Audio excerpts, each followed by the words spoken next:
When I moved the company from Sheffield to Brighton in 2013, I also became a mother. And in that time, or during that time, the Midscale touring circuit across the UK was beginning to wind down, work differently.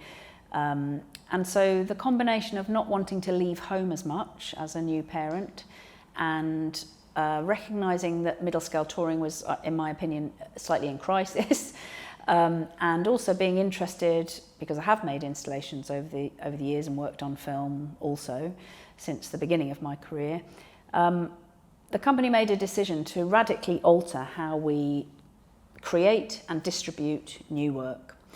And I use the word distribute, not tour, because at the pinnacle of my Midscale touring, I felt like the venues were not really in a position to receive many programmes of work. All those things were leading towards a digital future. We also had a change of staff, and one of our staff members, Sian Williams, comes from a film background. She's a producer for Sky Arts and various other places, and her own independent producer. And she brought with her, I suppose, as she joined the company, an awareness of how working on film might extend the lifespan and the legacy of each new production, which was something I was interested in anyway. So between Sian and myself and striking up a new collaboration with filmmaker Vincent Vincent in Brighton, we started to just experiment really with what would it be like to make a live work and then have a filmic outcome that wasn't just a capture from that live work. The first production that I made with a kind of headspace of thinking this is going to be on stage and on film and online was a production called Virgin Territory in 2016. And that was the first experiment really. And I made the work for the stage, which obviously I've been doing for a very long time now. It's a comfortable area for me. It was also a new way of working because I was working with children in the mix. And at the time I was working out, I suppose, on paper, this kind of tagline of VDT, creating work on stage, on film and online. And that's something that we've been experimenting with since 2014, very successfully actually. My approach to it was to use the same choreographic material from the live production and film it in ways that created a different production, a different form of production, but the choreographic material and the themes and the issues in the work remain the same. And Bosie had a lot to do with the form that the film installations took, because it was actually his idea to work from visual art and film references that he had to present the work across multiple screens.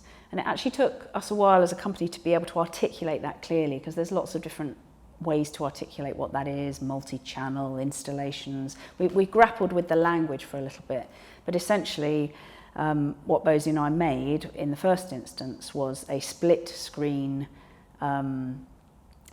variation of the live work Virgin Territory.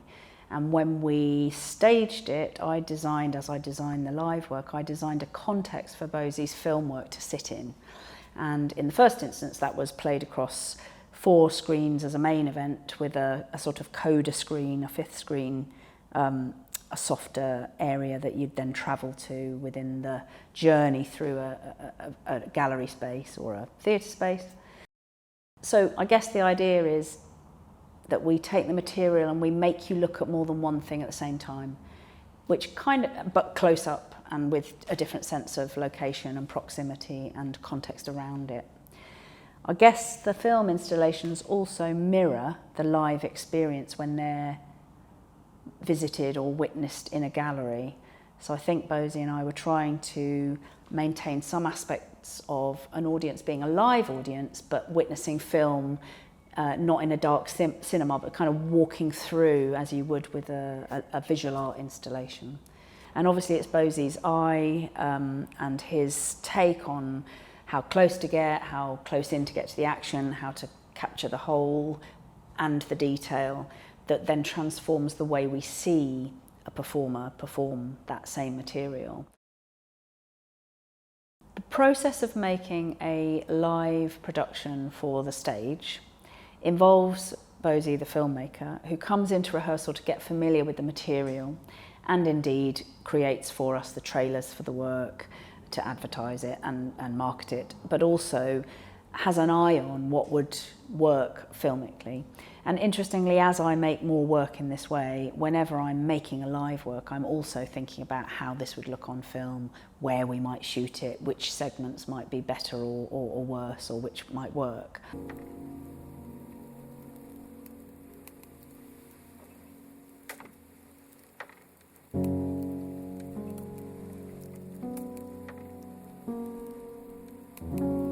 What I do in preparation for filming one of Charlotte's productions is I'll come along to rehearsals a few times, I'll watch as the live show is put together and eventually performed, and I'll do a live capture of that show, or multi-camera, which is just a kind of straightforward capture. We'll then take pretty much all the material from that live show, break it down into scenes and find new ways of presenting it and imagining it and capturing it.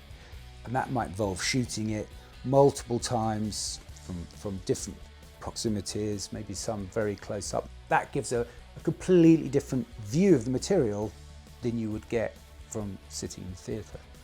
We might play out the scenes in a studio or a setting not dissimilar from the live show itself, or we might take it right out into somewhere wild, like maybe in an empty field or in a woodland or in some kind of industrial landscape. In answer to which segments we use, we actually capture everything, and we have a thought that the film installation will actually reflect the entire production, not as a capture but as a reversioned sort of formation, if you like, of all the choreographic material apart from the segues and the transitional stuff, which you don't need, particularly in a film piece. So we will honour each scene of the work that I make live with a filmed version of it. However, when we compose it or construct the film installation from that material, often the order might change, or we might repeat things, or we might really think about proximity, and Bosie will have filmed something really close up, which obviously on a stage you'd see from much further away. We need you to take a look. Watch us close up. We're here for the taking, right? We're ready. So we're constantly playing with time, proximity, where we are, whilst the material remains with the same who the performers are and what the content and the theme and the issues that I'm discussing within the work are.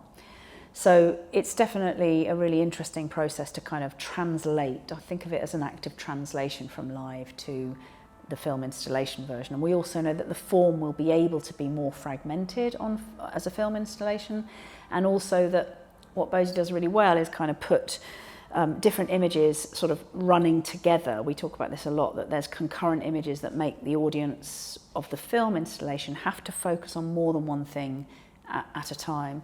When we first did this across 4 screens for Virgin Territory, we were deliberately reflecting the kind of digital world that we're all now in, where we were trying to make an audience have to split their focus, if you like, between different aspects of the same scene or different performers doing different things.